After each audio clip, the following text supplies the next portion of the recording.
Alright, welcome back to Plastic Models by a Regular Dude and the M4A1 by Asuka. I left off last time. I had finished step 6, which was the lower hull. 7, the air cleaners. 8, which is the rear plate detail. 9, which is the differential cover.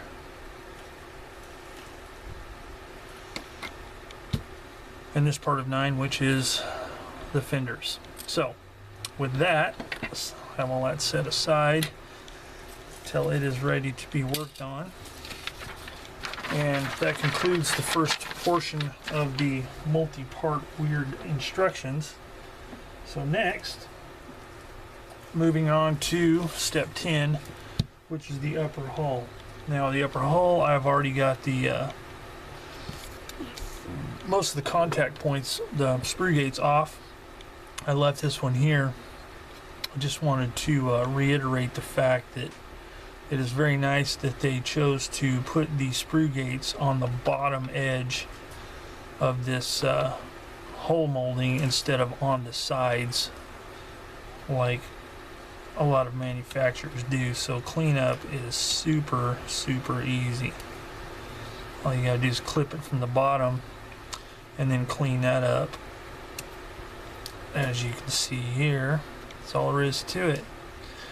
So I am going to start cutting off all of these small parts off of the sprues, get them cleaned up, and get them ready for assembly. Alright, so I got all of these parts cemented in place. Not really anything to talk about. They all fit really well. And one thing I do like about the lifting eyes, on a lot of kits, it's just a flat spot with a flat spot on the bottom of the lifting eye part. These actually have holes and pins. And that way you get them lined up really nice. And if you put your cement in there pretty good, give it a good squish, it'll seal that seam up fairly well. So that's done. The exhaust, one of the filler caps. So the next part is to install the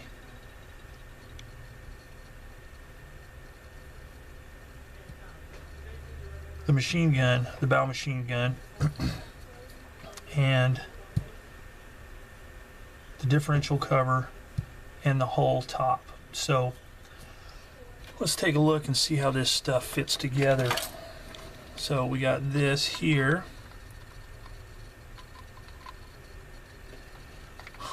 Slides right into place. Wow, imagine that.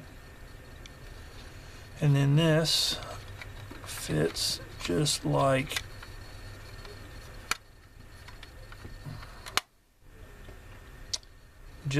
that. Wow,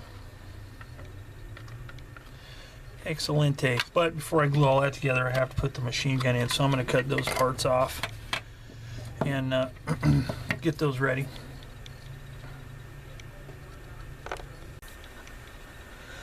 Alright, so the next part is to put these 3 sub-assemblies together. So I've tried it both ways and it'll work either way, putting the differential cover on first or putting this on first. So I'm going to put this on first, and as you can see, it fits like the proverbial glove. Alright, so that fits there, and then that just slips right into place, and as you can see, it fits seamlessly, so to speak. Alright, so it fits together well. So I won't bore you with me slathering on cement and all that kind of stuff. So I'm going to cement this business together, and then I'll come back. Alright, so the upper hull and the front has been assembled, and as you can see, it just turned out quite nicely. Everything fit together as it should, and yep, no complaints. All fit together very well. So the next part I'm going to start on is step 12 here, which is assembling the hatches and doing this wire detail for the handles, and then assembling more of the front upper hull parts. So I'm going to go ahead and start cutting these parts out and getting them together and ready for installation. Okay, the hatches, I have made the handles for them and super glued those into place. And the springs, the hatch assist springs, are cut out. And wait till I actually put the hatches on to put the springs on. I wanted to look at the next step here, which is step 13, and that's the headlights.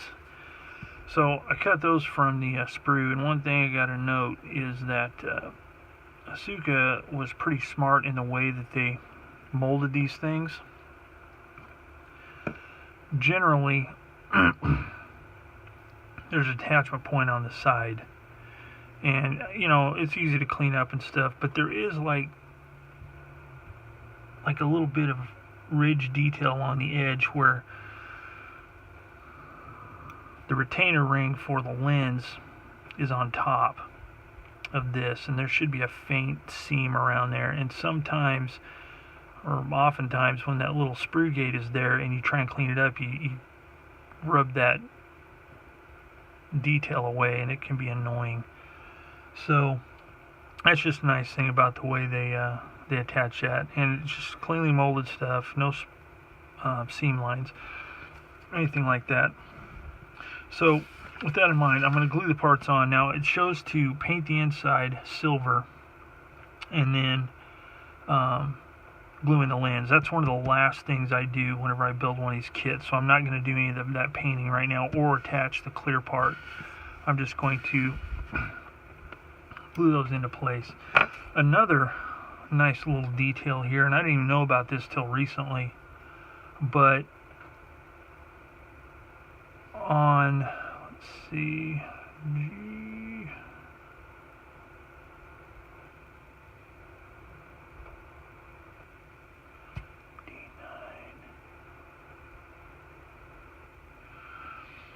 D9 and D5. Now I didn't even know about this, like I said, until recently, but on the side of these guards for the headlights, there was a small part, this little cylindrical part here, D5, which is a little spot to, there was a plug, so when you took the headlights off, if you didn't have the headlights on due to battle, or you know, you just want to be out of the way, you weren't going to be doing night driving or whatever, you could stow those inside the vehicle. But to keep that socket clean, there was a small plug attached via a chain that you could pull out of this little cylinder here to plug that hole. That way, keep the socket clean. You pop that out, back onto the retainer thing here, the little retaining cylinder, put your headlight back in place, and you're ready to go. So that's just kind of a nice little detail. I've never seen it on a model before, and I didn't even know it existed as a real thing until a few weeks ago on a Facebook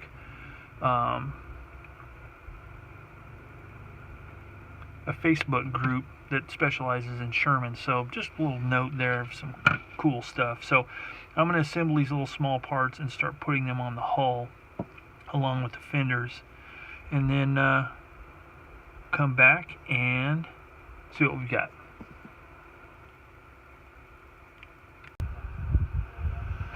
Alright, so I've got the parts finished on the front of the hull. A few notes. Number one, these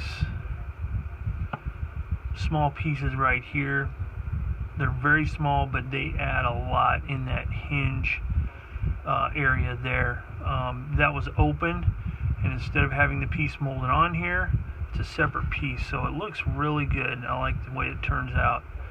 The fenders, they went on pretty much with no problems. they fit well, and they're quite solid. Okay. The one thing, these guards here, I have to say, those are probably the most difficult model part I've ever glued on a model. And the only reason is they're so small and fragile and flexible and springy. I just could not get those things positioned. It was purely my clumsiness. I finally got it positioned, touched a little bit of cement with my small cement applicating brush, and got it to stick on a couple of parts, and then I was able to kind of maneuver it around and get it set. So that was harrowing. So that's where I am thus far. So now it's time to switch over to step 14 and work on the back deck details. So I'm going to start cutting those parts off, cleaning them up, maybe talk a little bit about what I see, and yeah, so I'll come back. Okay. On step 14, got all these parts glued in place, no difficulties, everything fit.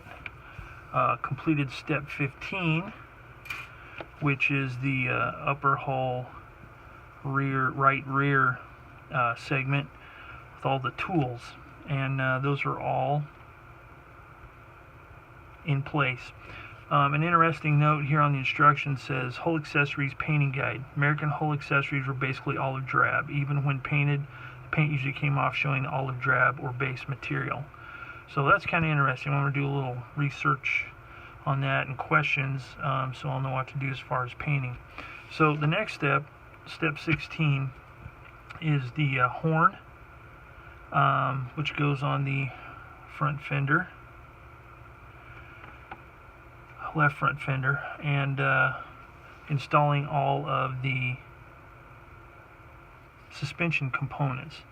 The only thing I'm going to do on the suspension components, I'm going to glue these B16, these like little loop, I'm not sure what those are, but I'm going to glue those into place, and I am going to glue the horn into place, but I'm not going to glue the bogies onto. I've already installed A10, which is the final drive covers, and I'm not going to install the drive sprocket, the idler, or the bogies, because I am going to paint those separately for ease of weathering underneath. So probably what I'm going to do is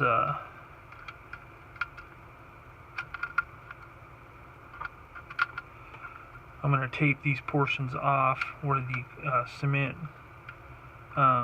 makes contact. Tape those off, that way it'll be easy to cement them in place, because I don't like cementing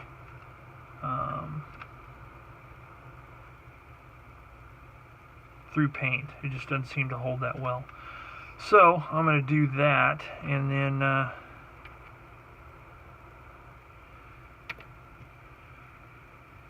think the lower hull will be complete. So I still have to assemble the tracks. Yeah, because after that is the turret. So I'm going to glue B16 on each one of these bogie assemblies, glue the horn on, and I'll be finished through step 16. So as you can see here, everything looks pretty good on here. Everything just fit like the proverbial glove, and ready to go. I like the detail of the springs as a separate detail. That's kind of nice. All the tools. One thing I'll make note of I like is the fact that the pick head actually is hollow here. A lot of times on kits, well, almost always on kits, it's a solid blob, and I like the fact there's a peg in there that's molded onto the hull that this fits over. Just adds a bit of the old realism to it. So anyway, that's that. So I'm going to call this video quits, and I will come back next time and begin work on the turret. So as always, thank you for joining me here on Plastic Models by Regular Dude. Questions, comments down below, and I will see you all later.